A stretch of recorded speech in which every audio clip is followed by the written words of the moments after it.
Welcome to the War Academy channel. Today, we bring a very special program in which we are going to see a totally amazing story of a German commander who tried to surrender a whole series of Soviet defensive positions, calling from a bunker they had just captured, speaking the little Russian he knew. This action that we are going to see today took place in mid-September 1941 during Operation Barbarossa, in the south of the city of Leningrad, just 30 kilometers from it. But before seeing it, let's briefly put ourselves in situation. To do this, we have to go back to the beginning of Operation Barbarossa, in June 1941. As you know, the German objective was the total defeat of the Red Army during the first weeks of the offensive, which would lead to the collapse of the Soviet Union and its subsequent capitulation. In addition to these great military victories, they were counting on taking 3 key points, each of them being in the sectors into which they had divided the enormous country that Stalin controlled. In the northern sector, the objective to be taken was the city of Leningrad. In the center was Moscow, this being the heart and capital of the Soviet Union, and in the south the idea was to reach Rostov or even further. It must be taken into account that all these objectives were indicative at first, and given the great expectations they had of success, they even speculated that they could go further to the famous line of the Archangel Astrakhan.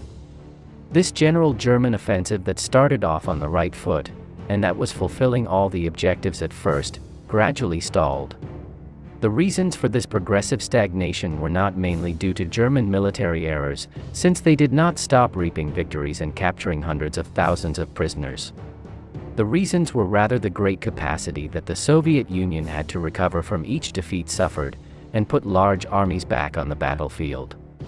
This large number of troops and material that the Red Army had, as well as its rapid replenishment, far exceeded all German expectations, and meant that its attack could not be maintained at a high speed in all sectors. It was precisely in the northern sector of the Eastern Front, in the area of Leningrad, this being where our story will take place, where the fastest advance was achieved and the German troops were able to reach that city by the beginning of September 1941. This was because the concentration of German troops in these sectors was greater, and in return the Soviet defense was weaker, as they expected the main attack in the Ukraine area. Because of this, it was required to withdraw troops from the northern and central sector to send them in support of Army Group South, which left the northern group without the military capacity to take objectives such as the city of Leningrad. Therefore, there was no choice but to surround it, waiting for reinforcements. Finally, said action would not occur and would not be until the end of January 1944 when the German siege was dissolved. Well, once we have put ourselves in a situation, let's now see the deed of this commander who tried to surrender to the Russians with a phone call.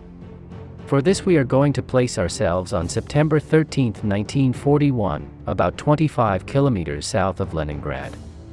This area had been heavily fortified by the Soviets and ranged from the city itself to multiple rings around it with hundreds of bunkers. One of the German divisions that were in the area was the Wehrmacht's 269th Infantry Division, which was ordered to advance from the town of Gorky to Antropshino in order to break through and eliminate any Soviet resistance they encountered along the way, which was located right on the north bank of the Azora River. On this route, which was about 8 kilometers deep, the Soviets had up to 4 defensive lines positioned with all kinds of bunkers and trenches. The Germans for their part had very little information about the area in question, and their maps, like that of the captured prisoners, were very inaccurate and of little use. After being able to reconnoiter briefly on foot on the spot, the Germans began to attack the first Soviet defensive line. It should be noted here that the regiments of this division did not have tanks or assault guns, so it was the combat sappers who were in charge of demolishing these Soviet bunkers. After heavy fighting, the Germans were able to break through this first defensive line and take these positions by September 15th. After reconnaissance of these positions, the Germans identified up to 2 concrete bunkers and another series of smaller fortifications in the new Soviet defensive line that was located in the town of Antilevo. It was at this time, while this reconnaissance was taking place, that the German commander of the 490th Infantry Regiment was able to take unawares a Soviet outpost, which had a telephone connected to the command post of the Soviet commander of the forces in the area. After an interrogation of the captured Soviet telephone operator, the German commander was able to obtain his code name by which he communicated with the command post. From here, the German commander, neither short nor lazy, grabbed the phone and immediately called the Russian commander of Antilevo, using the little Russian he spoke. At first the German had some success, because from the command post of the Red Army they believed that he really was who he claimed to be. We make an aside here to remember that the Soviet army was made up of soldiers from multiple regions, and each one had a different dialect if it was not directly a different language, so it was not unusual or suspicious that the soldier with whom you were communicating had a weird accent. This, added to the fact that the German commander gave him a valid code, reinforced his deception. The German initially limited himself to requesting information about Antilevo's defenses, in order to try to collect data for his future attack. At the insistence of the German commander, the Soviets gave very little information and only limited themselves to saying that the defenses were strong and that they were preparing to resist with everything they had. But since the German was not satisfied and continued to insist, a Soviet officer began to distrust, until the tone of the conversation changed.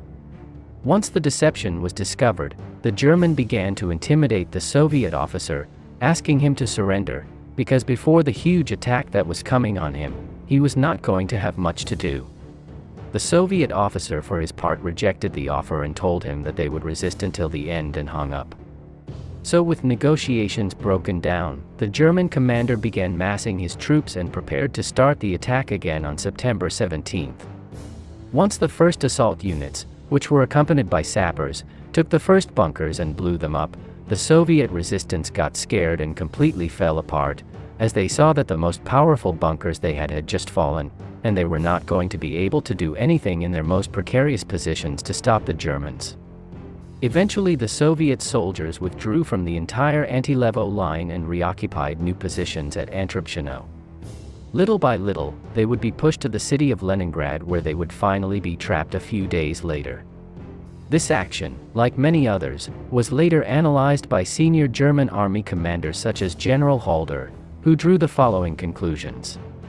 The first of them was the importance of carrying out a good reconnaissance in the area, before proceeding with any attack, because, although this is often done by the Air Force, in the end it is the ground troops that best see the different obstacles they will meet.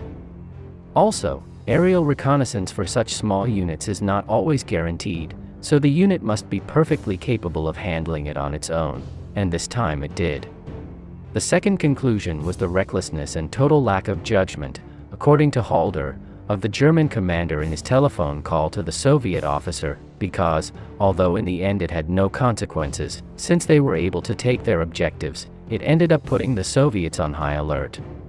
And it is not that Halder was against this type of action, in fact it was quite the opposite, and they could be done very often, but they had to be carried out by professionals and by expert interpreters who were there for those situations, and not by someone who was just gibberish Russian and hardly knew what he was saying. In any case, and as we have seen, it did not go wrong, although the result could have been catastrophic. The third conclusion that is drawn is the well-known lack of Soviet capacity when it comes to acting in the face of unforeseen events, since they always had to obey very direct and strict orders and did not know how to react well to situations that arose on the battlefield. This was particularly noticeable during this early phase of the war, and the Soviets were often left without the ability to react when one of their lines was overwhelmed, with little initiative to either stay or withdraw to another consolidated line, which had as a consequence the capture of many more prisoners. And well, so far today's program, which I hope has been of total interest to you, and if you liked it, we will continue uploading more individual actions of all kinds of units of the Second World War. Below in the description I leave you other videos in which you can see the actions of the German elite divisions. And well, this video ends here. Thank you all very much, especially the sponsors who make this possible. Subscribe and share this program if you liked it, and see you in the next one. See you soon.